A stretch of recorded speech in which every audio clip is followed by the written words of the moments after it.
ازدواج ایسا تعلق ہے جو محبت پر قائم ہے، نہ کہ شہوت اور خواہشات کی تقسیم پر۔ اگر محبت غائب ہو جائے اور شہوت باقی رہے تو تعلق میں حیوانیت آ جاتی ہے۔ دوسری بات، ازدواجی تعلق کی خاصیت اس کا ذاتی ہونا ہے، اس لیے مرد اپنے ماں اور باپ کو چھوڑے گا اور اپنی بیوی سے ملا رہے گا، اور یہاں کوئی تیسرا نہیں جو ان میں مداخلت کر سکے۔ مرد عورت سے بیاہ کرتا ہے، یہ نہیں کہ ایک مرد کے ساتھ بہت سی عورتیں اور نہ ہی ایک عورت کے ساتھ بہت سے مرد ہوں۔ اور تیسری بات، ازدواجی تعلق ایک مسلسل تعلق ہے، وہ ایسا اکٹھ نہیں جو محدود مدت کے لیے ہو اور پھر اس کے بعد علیحدگی ہو جائے۔ اگر ہم ان باتوں کو مد نظر رکھیں تو ہم ازدواجی زندگی کے مقدس ہونے کو سمجھ سکیں گے، جس طور پر خدا نے اس کو قائم کیا ایک عورت اور ایک مرد کے بیچ، جو کہ دلہا اور دلہن بنتے ہیں۔ یہاں ہم ایک وقفہ لیں گے، پھر میں آپ سے غزل الغزلات کے مطالعے کے مختلف طریقہ کار کے متعلق سوال کروں گا کہ عالم، محققین، یہاں تک کہ ناقدین اس کتاب کو کس نظر سے دیکھتے ہیں، لیکن یہ ہم جانیں گے ایک وقفے کے بعد۔ ناظرین، ملتے ہیں ایک چھوٹے سے وقفے کے بعد، ہمارے ساتھ رہیے۔ آئیے دوستو، مقدس پولی کریب کے آخری الفاظ کو سنیں۔ اے ہمارے شفیق باپ، ہمارے مبارک خداوند یسوع مسیح کے باپ، تیرا شکر ہو کہ تو نے مجھے یہ دن دکھایا اور یہ لمحہ عطا کیا کہ میں ہزاروں شہیدوں کے درمیان اپنا حصہ اور اپنا بخرا حاصل کر سکوں۔ اے باپ، میں تجھے جلال دیتا ہوں خداوند یسوع مسیح، کیونکہ میرا تجھ سے ایسا قریبی تعلق ہے کہ میں اپنی زندگی کو کچھ نہیں سمجھتا۔ اگر وہ تیری گواہی کے بدلے میں قربان ہو جائے، وہ لمحات کیسے لطیف ہیں جبکہ میں تیرے سامنے کھڑا ہوتا ہوں اور سب کے سامنے تجھ سے اپنی محبت اور قریبی تعلق کا اظہار کرتا ہوں۔ میری روح کو قبول کر، اے سب چیزوں کے خالق۔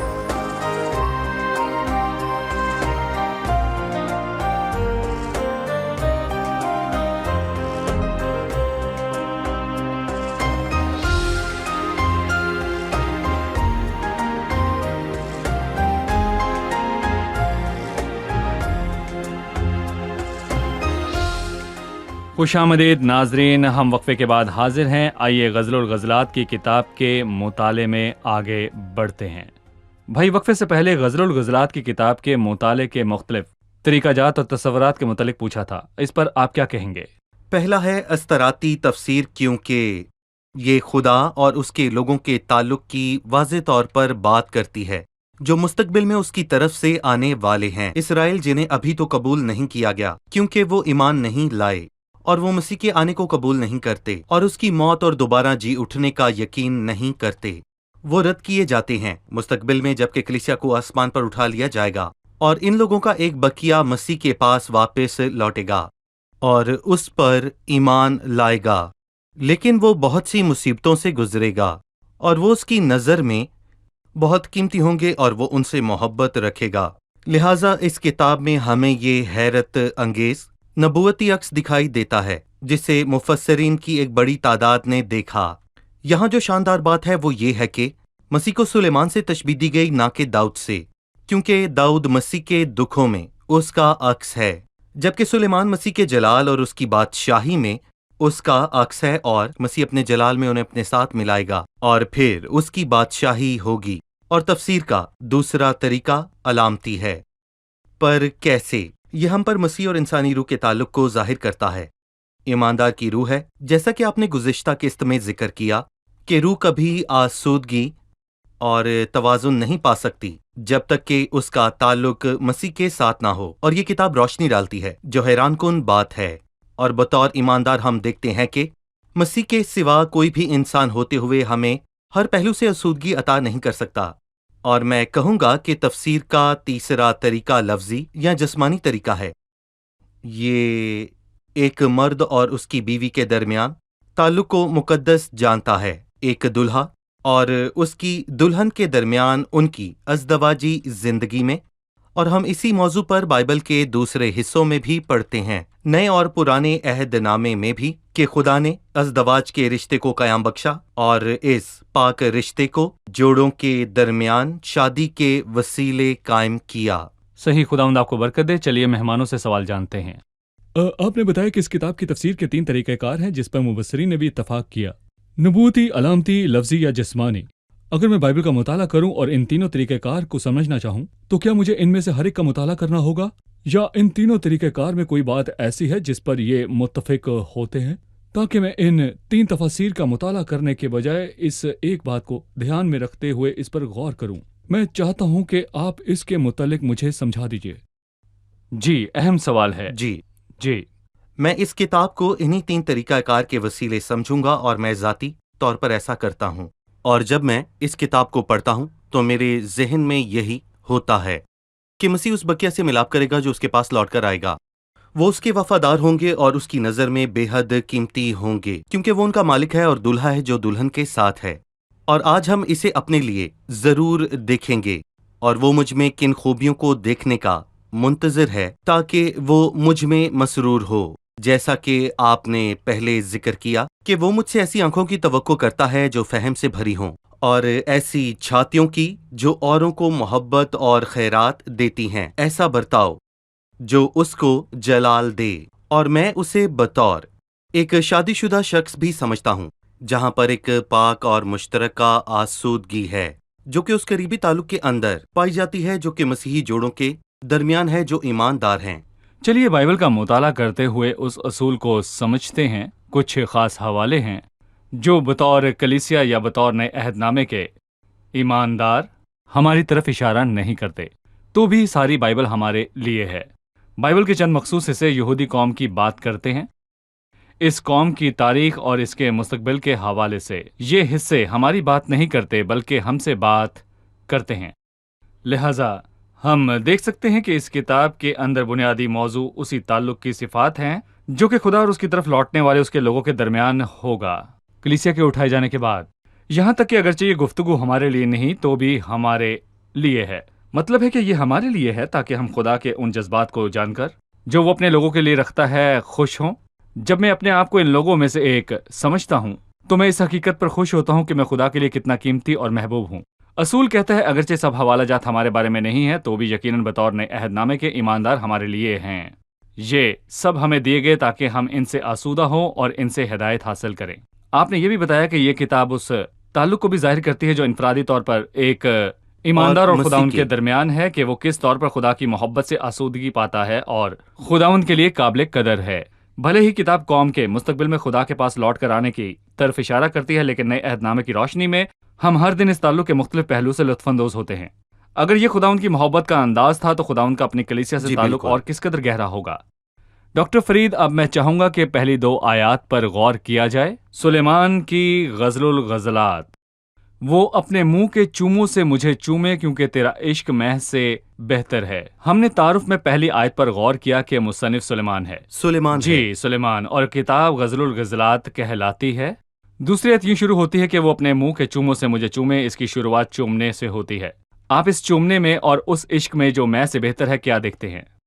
میں نے پچھلی قسط میں ذکر کیا ہے کہ اس کتاب کی تقسیم کے مطابق یہ پہلا حصہ ہے جسے ہم نے محبت کے یقین کا عنوان دیا ہے۔ دلہن دلہے کی اس کے لیے محبت پر یقین کرنے کو بےتاب ہے۔ کیونکہ کچھ بھی کسی کو اس سے زیادہ تحفظ کا احساس نہیں دلا سکتا جتنا محبت پر یقین دلا سکتا ہے۔ غیر مشروط محبت، بے لوث محبت۔ اور یہاں پر دلہن واضح طور پر کہتی ہے وہ مجھے چومے، وہ کون ہے؟ اور کہتی ہے میرے ذہن میں ایک ہی ہے جس کے چومنے سے مجھے خوشی ہوتی ہے۔ اور بائبل میں ہمیشہ چومنے کا مطلب 2 لوگوں کے درمیان پاک اور حقیقی محبت ہے، اور میں کہوں گا کہ یہاں پوری بائبل میں ایسا ہی ہے۔ اور مثال کے طور پر وہ خوبصورت تمثیل جو مسیح نے سنائی کہ ایک بیٹا لوٹ کر محبت کرنے والے باپ کے پاس واپس آتا ہے۔ لوکا 15 میں لکھا ہے کہ اسے دیکھ کر اس کے باپ کو ترس آیا اور دوڑ کر اسے گلے لگایا اور اسے چوما۔ وہ اسے چومتا ہی گیا گویا وہ اسے بتا رہا تھا کہ تو میرا پیارا ہی رہے گا، تو نے بھاگ کر غلط کیا تو بھی تو میرا پیارا ہے، میں تجھ سے محبت رکھتا ہوں، میں تیری ماضی کی خطاؤں کو معاف کرتا ہوں۔ یعنی چومنا بڑا شاندار ہے۔ اور نئے عہد نامے کے خطوط سے بھی ہمیں یہی پتہ چلتا ہے کہ ایک دوسرے سے اپنی حقیقی محبت کے اظہار کا یہ طریقہ ہے کہ آپس میں پاک بوسہ لکھ کر ایک دوسرے کو سلام کرو اور بھائی ایاز، اسی لیے جب ہم ایک دوسرے سے ملتے ہیں اور ہمارے درمیان محبت کا تعلق ہے تو ہم صرف ہاتھ نہیں ملاتے بلکہ ایک دوسرے کو چومتے ہیں، لہٰذا چومنا محبت کا اظہار ہے۔ در حقیقت دو لوگوں کے درمیان محبت کا، وہ کہتی ہے مجھے چومیں کیونکہ تیرا عشق میں سے بہتر ہے۔ ان دنوں میں میں کو دنیاوی خوشیوں کا علمبردار مانا جاتا تھا، مطلب کہ دنیا کی خوشیوں اور دنیا کی لذتوں کا۔ وہ اسے کہتی ہے تیرا عشق دنیا کی تمام خوشیوں کا نعم البدل ہے۔ یہ ہمارے لیے بامانی ہے کیونکہ دنیا آج بھی ہمارے آگے لطف اور لذتوں کو پیش کرتی ہے، اس لیے ہمارے لیے تفریح اور شغل کا سامان ہے۔ لیکن جو مسیح کی محبت سے بھرا ہے اور جو پولس کے ہمراہ یہ کہتا ہے کہ مسیح کی محبت ہم کو مجبور کر دیتی ہے، وہ آسودگی پاتا ہے اور اسے دنیا کی لذتوں کی ضرورت نہیں۔ ہم وقفے کے بعد مطالعے میں آگے بڑھیں گے۔ ناظرین، ملتے ہیں ایک چھوٹے سے وقفے کے بعد، ہمارے ساتھ۔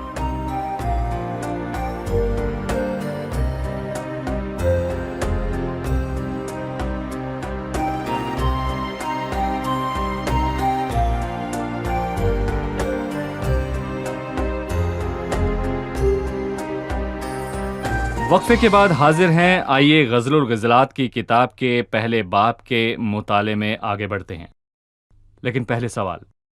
میرا ایک سوال تیسری آیت کے حوالے سے ہے۔ لکھا ہے تیری خوشبو عطر لطیف ہے، تیرا نام عطر رختہ ہے، اس لیے کنواریاں تجھ پر عاشق ہیں۔ اس آیت سے کیا مراد ہے؟ تیرے عطر خوشبو لطیف ہے، تیرا نام عطر رختہ ہے، اس لیے کنواریاں تجھ پر عاشق ہیں۔ جی، اس آیت سے کیا مراد ہے؟ دیکھیں بھائی، عطر کو ہم آج کے دور میں پرفیوم کہتے ہیں، یا کوئی خوشبودار شے یا پھر کوئی خوشبودار چیز جس کو ہم کپڑوں پر چھڑکتے ہیں تاکہ جب دلہن دلہا کے قریب جائے تو وہ خوشبودار ہو۔ اور یقیناً یہاں ایک تمثیلی بات ہے۔ اور یہ لطیف خوشبو کیا ہے؟ جب ہم چاروں اناجیل میں مسیح کے متعلق پڑھتے ہیں، یا جب ہم مسیح کی تعلیمات اور اس کی باتوں اور اس کے کاموں کے متعلق پڑھتے ہیں کہ اس نے غریب کے ساتھ کیا کیا، تو گویا یہ عطر کی خوشبو ہے، مطلب کہ اچھے کام کی خوشبو ہوتی ہے۔ اس کی مانند کوئی نہ ہوا جو اس نے کہا، کسی نے نہ کہا اور اس کی خوشبو پھیلتی گئی۔ اس لیے کیونکہ مسیح کی ذات انوکھی اور کامل ہے جو بے عیب ہے۔ جی بالکل، اس میں کوئی گناہ نہیں، ایک بھی نہیں، جبکہ سب آدمیوں نے خطا کی، یہاں تک کہ یہاں نبیوں تک نے۔ کہ کوئی نبی بھی نہیں، مسیح انوکھا کیوں ہے؟ اس نے کوئی گناہ کیوں نہ کیا؟ ایک بات بھی کیونکہ نہیں۔ وہ پاک ہے اور اپنی پیدائش کے دن سے ہی وہ پاک کہلایا، یہاں تک کہ جب اسے صلیب پر لٹکایا گیا تو کہا گیا وہ راست باز اور قدوس ہے، مطلب وہ بے عیب تھا، وہ چونکہ بے وہ گناہ اور مجسم لاخطا خدا ہے۔ تھا۔ پھر تیرا نام عطر رختہ ہے۔ صحیح۔ جی، اور پھر میں یہ کہوں گا کہ اس کے جیسا کوئی نہیں۔ لہٰذا تیرے عطر کی خوشبو لطیف ہے، یہ ہمیں مسیح کی صفات اور اخلاقیات کے متعلق بتاتا ہے۔ مسیح کی صفات کے صحیح۔ نام سے انسان کی قدر اور اس کے تمام اختیارات کا پتہ چلتا ہے۔